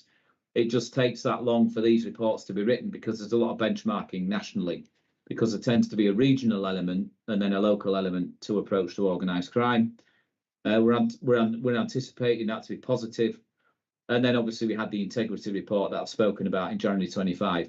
So the force hasn't been short of inspection activity over the past 2 years. And I think it's also important to mention that when we get our peel inspection in November of this year, that will essentially be the third in a period of 3 years, which I think is probably fairly unprecedented for most forces, even though the report last time was generally a good report for North Yorkshire Police, and we expect to improve on that in this next round. Further inspections come in firearms licensing and police leadership. Again, dates to fix. anticipate firearms licensing perhaps the beginning of next year for North Yorkshire. That's a key one for us. We have the highest per head number of firearms license holders, and we remain really cognizant of that. Obviously, for the county that we live in, a lot of rurality, but obviously there are occasions when we need to withdraw firearms or not allow people to hold them for whatever reason. And then just you can see that I won't go into everyone because there's quite a few, but there's a number of other areas where HMIC are looking to complete further work over the next 4 years. So it's just good to think, in addition to Peel, there's all this other assurance and inspection activity that the force has to prepare for. Yeah. So there is an industry sat that makes sure we've got our assurance and understanding methodology that we can demonstrate very openly and transparent to the public that we're a force that's competent, capable, efficient, and effective. And what's really important amongst all this, and Scott leads this for the force, is that there is very clear leadership in relation to all these AFIs in terms of the management of the inspection programme, making sure that we understand what is being inspected and what is required, and that we are consistently and proactively on the front foot all the time. So that is how you plot the way to being an improved force. And just in terms of that Peel inspection, which I know is the big thing that's on the horizon, just if there's anything, and then we can finish on these slides, but just anything, what does it mean from a public point of view in terms of assurance about the quality of the policing that they might be experiencing day to day? Well, it's very broad based in its approach, so it's not tunnel vision in what it tests. So if you look at questions 1 to 10, that's how many questions that are in the methodology. It looks at the force leadership, so it looks at our strategic plans, our budgets, how we allocate resources. So it gives some sense to the public about how the central grant and council tax is being spent, well or otherwise. It makes judgments on how we safeguard vulnerable people. It talks about how we respond to calls, how we risk assess threat when we pick the phone up, how quickly we arrive, what we do when we get there. It makes judgments on the investigation and the quality of our investigation. So it's really broad in terms of an assessment of the force. It also makes an assessment of neighbourhood policing and our preventative capability. So for the public, I think it's the go-to report if you want to understand how North Yorkshire Police has constructed itself, how it uses its money, and how it's performing. And don't forget, all those judgments are moderated against other forces around the country. So it's a good benchmark. Yeah, brilliant. Thank you so much. That's I think that's really reassuring. Okay, brilliant. We can move on to a comprehensive set of public questions that have been sent in on road safety. Because there's been so many, we're actually going to deal with this slightly differently to what we would normally do. So thank you to the names of everyone who is on the screen, because they've all sent in questions for different parts of York and North Yorkshire. What we've had to do in order that this doesn't go on for hours is we've grouped the questions around the themes that have been sent in. What we're going to do, we've therefore had to kind of shorten and summarise some of the questions in order that this doesn't take too long. But what we will do separately to this discussion that we're going to have here is we will go back to people in writing individually so that people get written updates in addition to the verbal updates that they're going to get in this meeting. So the first set of questions are all around speed enforcement, and just in terms of how we can ensure. We've already dealt with the issue around revenue. We dealt with that when we looked at the road safety slides, but just anything that can be said around the capacity in the enforcement area that we currently have. I think we've got 12 mobile safety units currently. Just anything around the capacity that we've got in the system and how we can either deploy that better or just differently, anything else that we're looking at in order to build capacity in that system. Just whoever's putting the slides up, I don't think we need to go through the individual slides. No. It's going to take too long. Yeah. I'll paraphrase the questions and we'll go back to people individually with their specific answers. So you can go back to the previous slide. So I suppose first of all, I mean, thank you to the members of the public that sent in this. We absolutely recognise that speeding is a significant cause of concern for the public, and throughout the course of the presentation that you've heard today, the number of people who are being killed and seriously injured on the road. As I say, one person killed and seriously injured on the road is one too many. And speed is a primary cause of that. So I suppose what I want to do is, one, reassure the residents and communities of North Yorkshire that we do take this seriously. We do extensive speed enforcement right around the county. I will be very clear, as I was earlier on in this online meeting today, is the deployment of our fixed cameras is based on casualty rates. It's based on public requests and concerns about speeding, and we'll continue to do so. We try and use them as efficiently as possible. It's always a challenge in North Yorkshire. We have in excess of 5,700 miles of road in the county.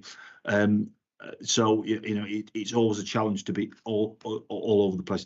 I think one of the challenges that we have in this county, and it is the only place that I have worked in my career where we don't have a fairly significant fixed camera network, and certainly where I want to see this go through the road safety partnership, through work with the combined authority and the two local authorities, is to build a network of fixed and average speed cameras, particularly on our main arterial routes.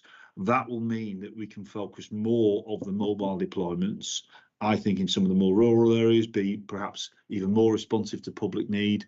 But as you say, is some of those A roads, particularly the single lane A roads, where you've got 60-mile-an-hour speed limit, they are probably the hot spots where casualties occur, and actually where we can deploy average speed cameras or fixed speed cameras in those areas to permanently bring down those speeds, I think is probably where the future lies. Great, thank you.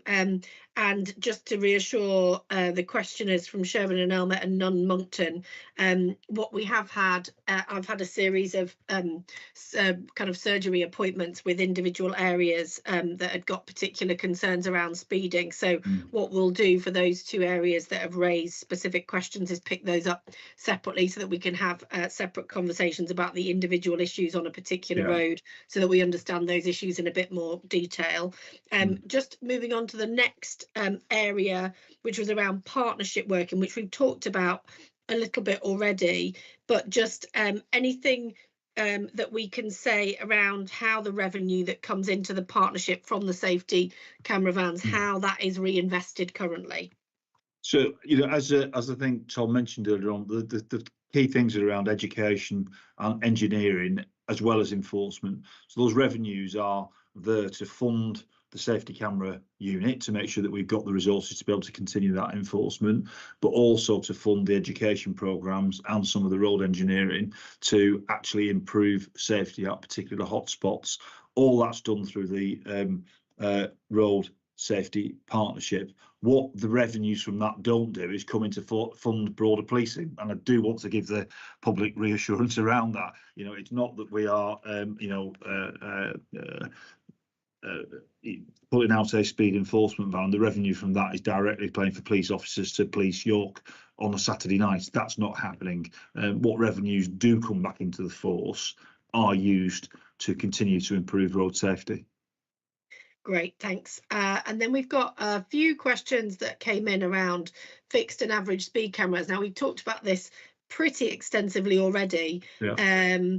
I mean, I think in terms of the question, the person that asked about why we are one of the only two areas in the country to not have fixed or average speed cameras, I don't think any of us on the call can particularly answer why, except that we're looking at it through the partnership as to how we mitigate it in terms of making our roads safer. I don't know whether the Chief Constable wants to say anything else other than.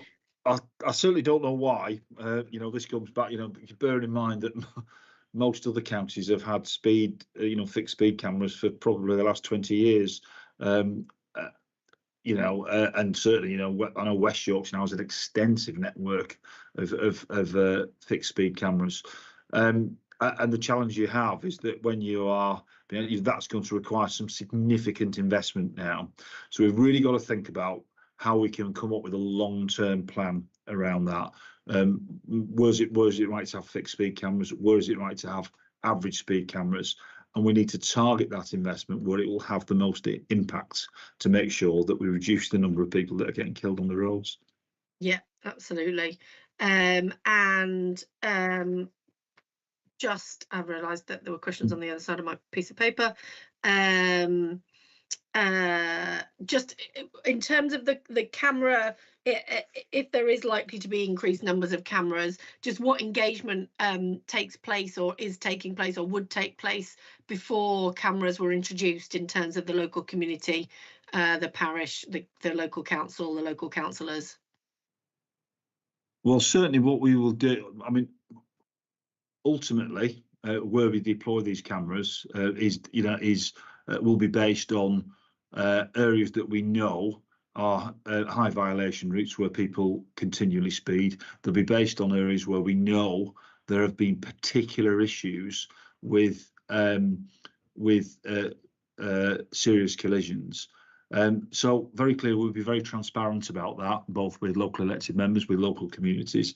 Often, as you find from, you put a topic up like this today, these are things that the community wants, particularly local communities. They want this because, particularly if you're living in a village, and one of the things that we have in North Yorkshire is we have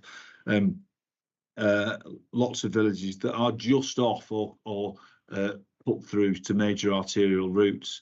And I often say is that if you're doing 35 through one of those, if you're doing a 35 through one of those villages, it's inherently more dangerous than doing 75 down the A1. The impact that it has when you've got narrow pavements, when you've got pedestrians around, particularly when you've got young children, you might have elderly people stepping off the pavement. It is really, really dangerous. Absolutely, we will take account of local sentiment, local need, and we'll make sure that we're very transparent in that process. But all that, it's not a matter for the police, it's a matter for the partnership, it's a matter for the local authorities, and it'd be a combined effort. Yeah, and that's the same with the question around any decision around fixed cameras across the county. There's been no decision, but the partnership has been looking at it and trying to make sure we're taking an evidence-based approach to these things and looking at where things can be most impactful and save people's lives. So I don't think I need anyone to come in on that one. The next couple of questions were around Operation Snap, which we didn't cover actually in the slides, but it may just be worth the Chief Inspector who's on the call just talking us through what it is, and just really whether or not there's any update around the amount of resourcing and whether it needs more resources for better feedback and more specific information that we can be giving the public around Operation Snap. I'll answer that if that's okay, Charles. Yeah, of course. Obviously, Operation Snap is an opportunity for public to send us dash cam footage of poor driving and we do that, and people do it, and we have lots of members of the public send in footage. Not all of that footage is always good enough for a prosecution. We tend to resolve them in one of three ways. Is either we take no further action because when we professionally view it, there's actually no offence being committed. If it's a minor transgression, we will write to the driver of the vehicle, send them a warning letter. If it warrants it, and ultimately that's the decision of North Yorkshire Police, if it warrants it, we'll issue a fixed penalty notice. It is a very, very, I think, effective way of influencing driver behaviour. Could I put more resources in it? I could, but I'd have to take them from somewhere else around the force, and that's the challenge of policing. And what the public tell me consistently is that they want to see visible policing on the streets, and I'm absolutely committed to that, to make sure that we improve the levels of neighbourhood resources. You're well aware of the neighbourhood uplift that we've talked about in terms of delivering that over the course of the year, because I do think that actually visible policing on the streets is the key to community safety. Brilliant, thank you. Just one other thing on Operation Snap. It was a couple of people, I think, had raised the issue around getting feedback when they have submitted things through Operation Snap. So I don't know whether there's a way of just ensuring that there's a proper acknowledgement system or a feedback loop that can be closed around people understanding what the outcome is when they've, you know, taken the trouble as actually I was trying to do a couple of weeks ago, getting the camera off your dash cam and then trying to upload it in order to send something in. It actually kind of responding back to the public to say, actually, this hasn't met the threshold, or yes, we've done this with it or that with it. Just making sure that people actually, if they've gone to the trouble of sending something in, that they get something back again. I don't know whether we can certainly we can take that away and have a look at it. And if there's any specific instances, I'm sure that Tom and his team will be able to pick that up, but certainly we aim to respond to every member of the public, and if that's not happening in certain circumstances, I can only apologise, but we certainly will review that. Brilliant, thank you, that's great. There is now a batch of questions around cyclists, and there's a couple around e-bikes, which is probably a slightly separate issue in terms of cycling, and particularly what measures are being taken around illegal e-bikes that can go in excess of the allowed speed limit for those e-bikes. I don't know whether that is, I've certainly come across that a number of times. Well, certainly it's on our radar. Our roads policing and our neighbourhood teams are aware of it, and when we do identify such bikes and we get them, they're seized and the riders prosecuted, because they are, you know, if they meet that threshold of a max power in excess of 250 watts, and they're motor vehicles and they're required to be insured, and if they're not, they get seized. And the other issue is that some of those bikes are using cycle paths, so they're obviously they're masquerading as push bikes, but actually going at quite excessive speeds. Indeed, and as I say, when we come across those, we do seize them. Great, thank you. And a couple of questions, one from the York Cycle Campaign, by the looks of things, who want to be members of the Road Safety Partnership, which I think might be something for someone in my team to take away in terms of looking at how we determine members or how we might involve wider partners in the work of the partnership. Happy to look at the best way of involving other partners in the work of the Road Safety Partnership. And just cycle safety, just I suppose it's the balance of close overtaking and yellow box occupancy in terms of cycles. Are these issues for the local authority more than they are probably for the police force? Well, no, the issue is this: is if we do identify, you know, poor driving behaviour, we will address it by way of a warning or by way of enforcement. You know, so they are issues for us. Certainly, they're moving traffic offences, and you know, and if we do witness them or they are reported to us with evidence, we'll do something about it. Great. Okay, that's great. And but it may be that more fixed cameras on some of those places would actually help with some of that as well. Right, I've now got a series of questions around crime and antisocial behaviour. ASB involving e-scooters, I think we've already touched on, so I'm going to not deal with that again because we just talked about that. And again, actually, this is another one, antisocial behaviour issue with e-bikes, riders being aggressive and shoplifting. So this isn't really a road safety question, but anything around antisocial behaviour and young people. This is specifically about Haxby. Whether there's anything around, I don't know if there's anything that we can say around the neighbourhood policing team, or we can feed it into the neighbourhood policing team around antisocial behaviour in Haxby. If there are specific concerns, I can feed it into the neighbourhood team out there. But as the DEP said to you in the performance update, you know, we are continuing to bear down on antisocial behaviour across the county. It's a positive picture. It was down significantly last year. It's continuing to fall this year. As we go throughout the course of this year, and we continue to increase the size of our neighbourhood teams, and including, you know, 32 additional police officers and 20 PCSOs, that will increase our capacity to deal with this furthermore, and we're absolutely focused on doing that. Again, just on the e-bikes issue there, we've just talked about that, but just ensuring that people report that stuff. Yeah, it's important. it is absolutely important. And if they see, if they know individuals that are running around on e-bikes and riding antisocial behaviour, tell us about it. Our neighbourhood teams will do something about it. Great, thank you. And then the final set of questions is a kind of more engineering, some of the engineering questions, which actually I think many of these are ones that we should probably pass on to the local authority in question if there are issues around either speed limits or pedestrian crossings. I'll just read them out so that people know that they've been acknowledged, but I think these are probably ones for us to raise either through the partnership to the local authority, or I'm very happy to have separate conversations, as I have been doing with parishes, on some of these issues. So pedestrian crossing on York Road in Strensall, I think that's probably an issue for the council. 20-mile-an-hour zones across all villages, that is a matter for the council, although I have spoken to a number of parishes about those things. These are ones that I can deal with. 30-mile-an-hour signs, speed camera signs and double white lines for Monk Fryston. Again, I think those are issues we need to raise with the local authority. I'm very happy to do that on people's behalf if they've raised it with us.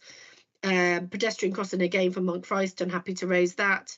Pelican crossing for Hambleton Village. Again, I'm very happy to pick that up with them directly if they've raised that issue as part of this meeting. Crossing the A19 at Escrick due to speeding, wanting a crossing again, I'll happily pick that up with the local authority separately. We can do that in writing. And CCTV, Skipton High Street, due to a no, oh gosh, I don't know that area at all, no right turn breaches. So I'll happily pick that up again with and maybe speak to the town council, I assume it is for Skipton, as well as with North Yorkshire Council, because that's quite a specific engineering issue which I can pick up. That's it. Thank you. That was a lot of questions. Thank you to everyone who took the trouble to send them in, and apologies that we had to do that slightly differently to normal because there were so many questions, but that doesn't mean we can't deal with them. It just meant that we just needed to not do everything in the context of this meeting.